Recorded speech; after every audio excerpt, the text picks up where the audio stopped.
wonderful to be back here again. One important note, we have a ton of slides, so hopefully I'll be able to make it through in 20 minutes. I have Moritz's face really big on my screen, so he will tell me when it's time to stop. Maybe start with something that started my day, a LinkedIn post from Milo van Houten showing if you're a Counter-Strike fan, you probably know this more than successful player, Rain, who has been with FaZe Clan now for 8 years. And if you count the team, not the org he's been with, he's been the basis for over 9 years of said team.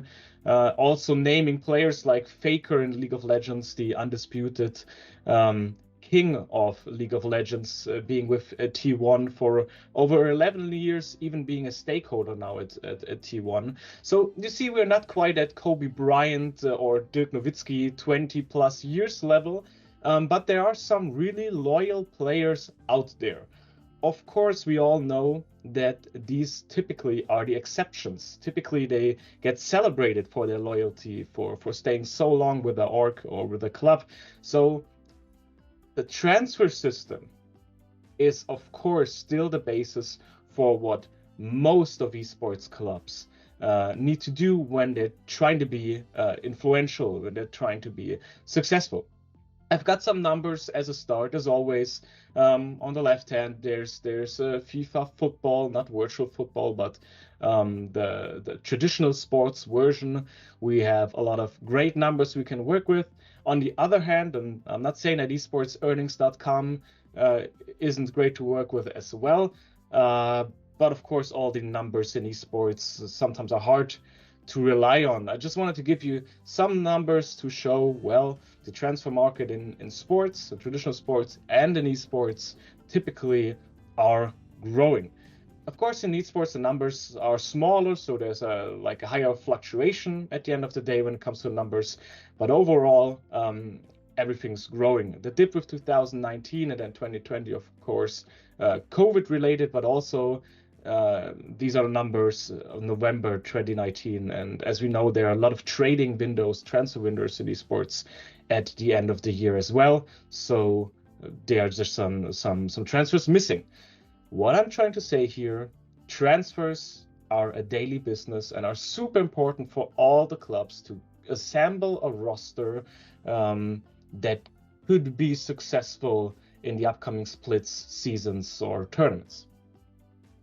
Of course, we're trying to talk about law as well. As always, I'm trying to stay high level, on a surface level. There are three things, three levels of regulation we need to consider, not just as lawyers in the space, but also as the clubs, as the players involved. First of all, there's state regulation. In Germany, well, mostly employment and labor law regulation, of course. Far more important when it comes to the actual transfer and trading of players is the tournament organizer regulation. So either the publisher or a third-party provider.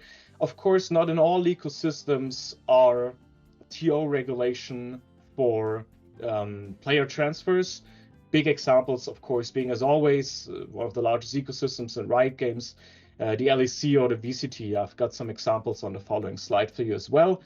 If you want to click through them in the recording of this video, because this will be online on the YouTube channel in 2 weeks, you can, of course, stop the video there. But we also have got some from VESA, which used to be really important for Counter-Strike. And there's some other big esports titles, esports ecosystems as well that have transfer regulations. Super important as well for us is everything regarding the player contract and the transfer agreement. So there might be a lot of stipulations in those contracts that largely influence on whether a transfer is possible, and if so, under which conditions. So you see, all these levels we need to stay focused on when it comes to how actually to create the perfect transfer between org number 1 and org number 2. Again, I've got some examples right here. These are from the rulebook of the League of Legends EMEA Championship right now. It's probably the 2023 edition. They're online, so if you Google them, you will find all of the rule books, which is pretty great. What you will also find, except for these few provisions regarding EMEA players and players from other regions or trading windows, for example, are things like these. This, for example, is the trade approval request form in the right space. If we check the one before, the 3941, of course, you need a trade request to Riot Games, to the tournament organizer ahead of the trade, but we'll get to that in a second. This is just to get you into the mood, to show you that, well, some of you, especially people from traditional sports, might not be too familiar with esports regulation. Believe me, when it comes to transfers and trades of players, there's typically more regulation than, for example, when it comes to regulating player agents. There's even a player loan agreement you can use. It's like a blueprint. You don't have to use it. This, of course, is a loan, not a whole transfer agreement. But you see, there's a lot of information. The most interesting part is probably this for the League of Legends system, meaning in the EMEA region, the LEC, and also the ERLs, so the second and third and fourth and fifth division regional leagues. Well, here mainly the accredited, so it's always like the second division. And you can see here where are the trading windows, when is what allowed, for how long. So these are things we typically have, the clubs have, we have, in order to work out the perfect trade.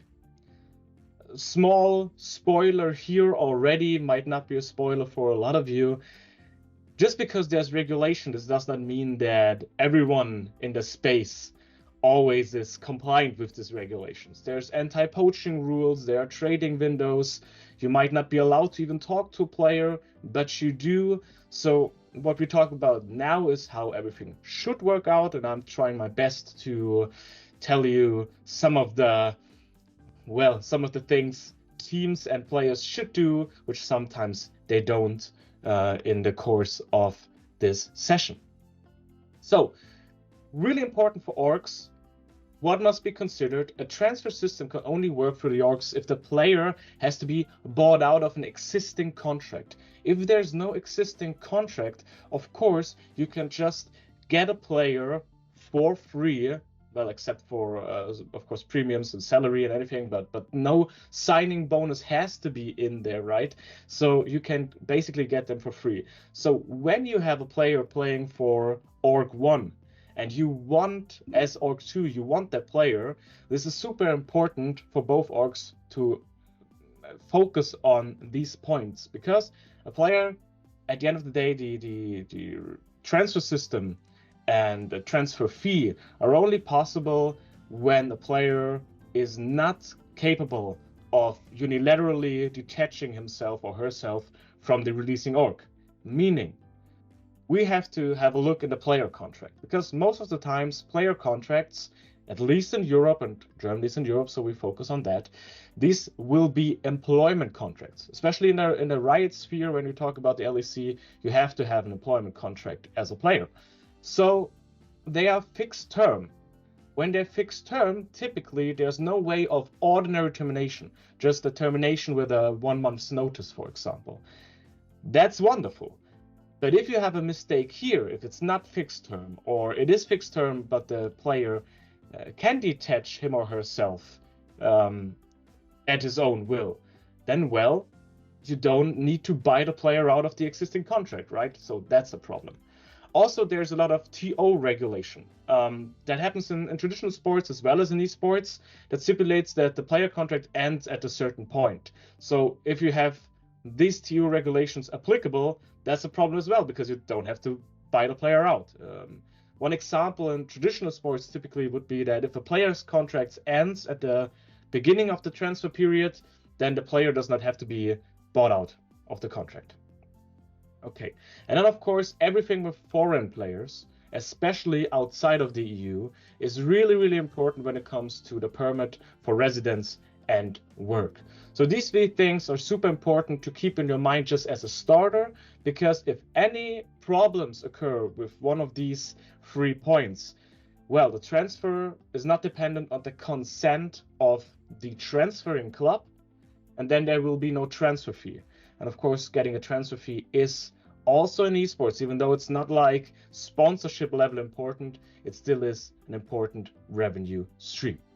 Okay, we are already 10 minutes in, so the big question is, well, what does a transfer look like? Step by step. Well, step 1 is making contact. The receiving club contacts the transferring, the releasing club, and says, hey, I'm super interested in player X and Y. Typically, player agents, as Moritz already said, please have a look at the player agent lunch lectures from 2 months ago, are already in here as well. So whether the player agent makes the first move or one of the clubs depends, but step 1 is making contact. By the way, this is something you have to do typically, because if there is tournament organizer regulation on this, there are anti-poaching rules. So you're not allowed to typically just jump in, talk to a player, send them a WhatsApp, a message on X or whatever platform you use.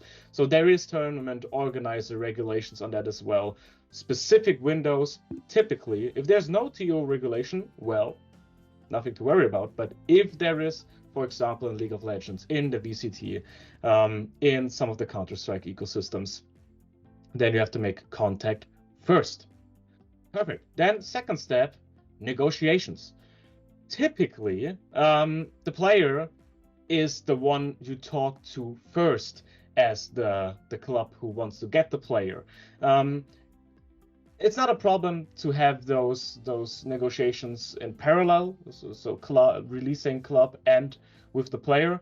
But to be fair, it makes things way more difficult. So typically, if both clubs are fine with the negotiations, you talk to the players first, and whatever you came up with, then you talk to the club. Of course, if something like the transfer fee is the most important problem you feel like you're going to face over these negotiations, maybe it could even make sense to talk to the club first. This is interesting because often there's regulation from the tournament organizer as well when those negotiations are possible, and sometimes there are even things like before the end of the contract, like only 6 months before the old player contracts ends, you're allowed to go into negotiations with the player. So stuff like this, always really important. Now comes one of those moments where I can say in practice, there's a lot of poaching, maybe even more in traditional sports. I'd say in traditional sports, those trading windows are rarely even cared about at all, because typically the penalties for ignoring them are quite low, and oftentimes it's not even getting enforced, or the tournament organizer, maybe the German Football League or Riot Games in the LEC, don't even know when there is poaching. So in practice, always keep an eye out of these situations, which of course gives you a pressure point as well, because if someone breaks tournament organizer rules, well, that could help you. So at the end of the day, what we have here is we have a releasing club and a player contract with the talent, with the player. We're not going to focus on the agent here too much, because again, on the YouTube channel, there's a video where we go into detail here. The most important thing here is, what's the next step? Well, the next step is consent between all parties and conclusion of contracts. By the way, in traditional sports, something really important here are checkups, typically physical checkups. These are more and more important in esports, but as of right now, of course, in most of the non-too physical esports, checkups aren't too important. But these checkups don't have to be physical. They can be psychological. Those can be checkups regarding whether you have a visa or whatnot. So when exactly those checkups occur, not too important. The sooner the better. But even if the checkups are carried out first, typically they don't wait for the results. They just initiate the process and then they get the results. But the conclusion of these different contracts is typically in between those. So what you do is you have a condition in all of these different contexts regarding the passing of these checkups. So when these checkups are not too important, as long as you have a provision in the contracts that stipulate, oh, he or she has to pass checkup X and Y. That's the same slide again. Perfect. As you see, that's really important to get consent. That's why I put it in there twice. To get back to this slide, so the situation right now is releasing club and player have a player contract. And these are the three things that need to happen when we are at step 4, conclusion of the contracts. We have to get rid of the player contract. We got to get a new player contract with the receiving club. And there's, of course, a transfer agreement. Formally clean version would be, first of all, conclusion of the transfer agreement. Then you terminate the old player contract, and then you conclude the new player contract.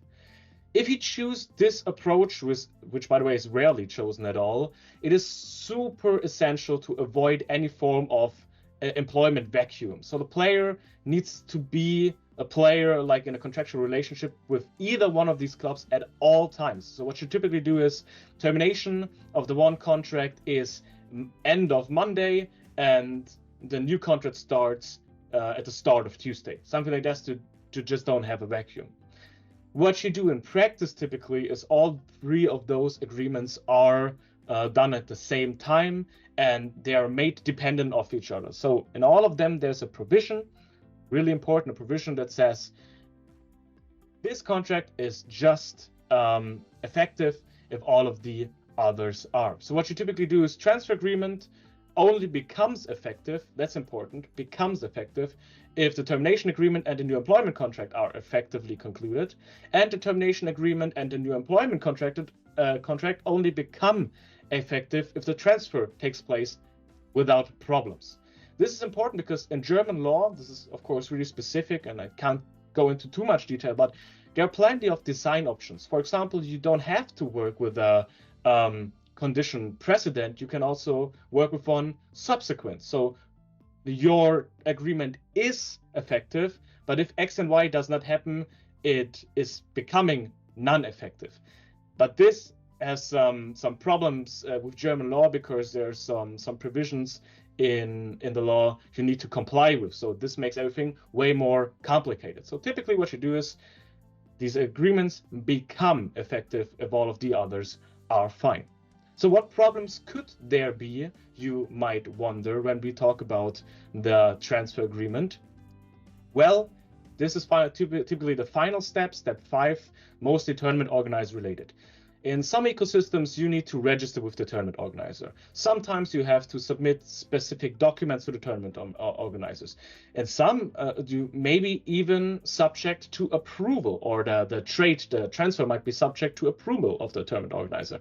With Riot Games, we've seen before, you need to request the trade first. So all of these things could finally also kill the trade afterwards if you're not already in contact with the tournament organizers and comply with their rules. And this is why it's so important to make all these three contracts 100% dependent on each other. Because if you have a vacuum, if only one of them is ineffective or invalid, this will have huge repercussions. And typically one stakeholder, depending on the situation, has to bear them alone. So depending on the side you're on, this can be, of course, a horrific situation. Okay, so this is what it looks like at the end of the day. We have a releasing org, we have a receiving org. They have a transfer agreement. What's in that? We'll get to that in a second. You have to release the player, and the receiving org has to receive the player, and of course their player agent involved as well. So what is typically in these transfer agreements? Because these are the most important. To get rid of an employment contract, if everyone's on board, the player and the org, that's not a problem. To make a new one, well, it's just a new employment contract. The transfer agreement is the heart and soul of the transfer of esports players.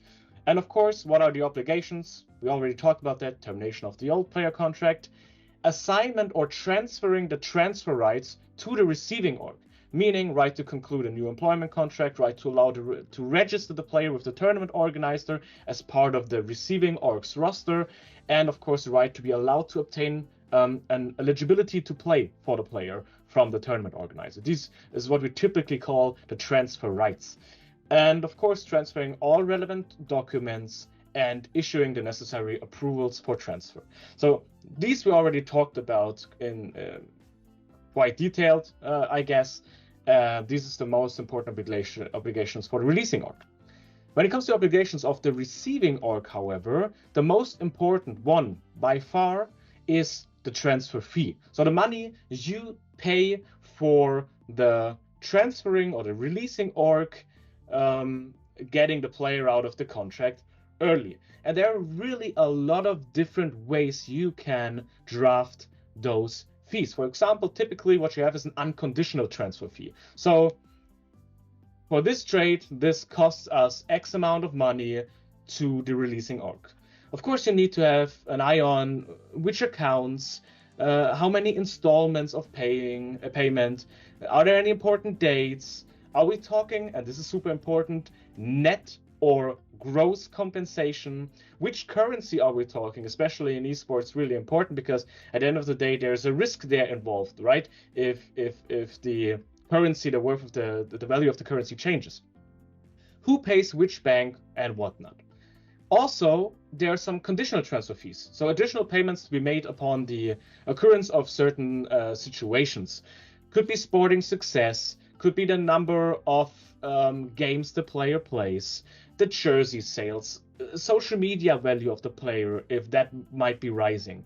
So this often conjuncts, of course, then with reporting obligations, because the releasing org might not know what's happening there in terms of numbers. So it's like on certain key dates, like every 2 months, the receiving org has to inform the releasing org of how the player is doing in terms of these conditional transfer fees.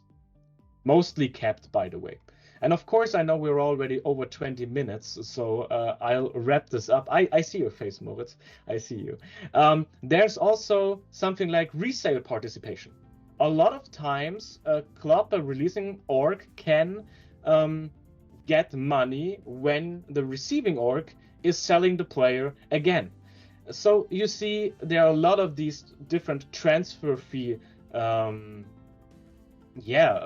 kinds of transfer fees you can have as a provision, and it gives you a lot of freedom and flexibility. Interesting other clauses, those might be pretty well self-explanatory. 2, I want to say something real quick about. Number 7 and 8, repurchase through either a buyback option or a right of first refusal or a matching right clause. Super important, both of those must be permitted by the tournament organizer. The TO, in some instances, Riot Games, for example, has quite tight regulation on whether that's possible and if, how. Typically, when you have a buyback clause, it's super interesting.